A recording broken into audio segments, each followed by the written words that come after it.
नमस्कार. माझे नाव आदिना तोंकार मोपे. इयत्ता तिसरी. आजचा दिवस प्रत्येक भारतीयासाठी आनंदाचा आणि अभिमानाचा आहे. आज 15 ऑगस्ट. 15 ऑगस्ट 1947 रोजी आपल्या भारत देशाला स्वातंत्र्य मिळाले. स्वातंत्र्य आपल्याला मिळाले नाही तर महात्मा गांधी, नेताजी सुभाषचंद्र बोस, लोकमान्य टिळक अशा अनेक देशभक्तांनी संघर्ष केला आणि बलिदान दिले. देशासाठी त्यांनी जीवन अर्पण केले. देशासाठी ज्यांनी जीवन अर्पण केले तसंच संकटांना सामोरे गेले. संकटांना सामोरे गेले. त्यांच्या त्यागामुळे फडकतो तिरंगा. त्यांच्या त्यागामुळे फडकतो तिरंगा. अशा वीरांना नमन करतो. अशा वीरांना नमन करतो. आज आपण स्वातंत्र्य दिनाचा उत्सव साजरा करत आहोत.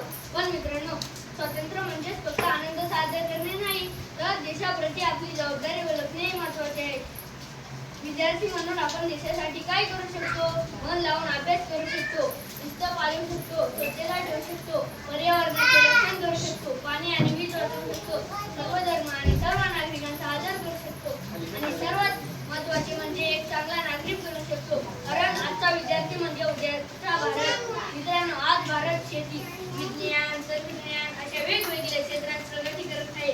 सर्वांनी प्रामाणिक प्रयत्न केले तर भारताच्या जगामध्ये पहिला क्रमांक असेल. देश मला मान आहे, तिरंगा माझा प्राण आहे. देश मला मान आहे, तिरंगा माझा प्राण आहे. भारताच्या उज्ज्वल भविष्यासाठी माझे प्रत्येक पाऊल योगदान आहे. भारताच्या उज्ज्वल भविष्यासाठी माझे प्रत्येक पाऊल योगदान आहे. भारत माता की जय.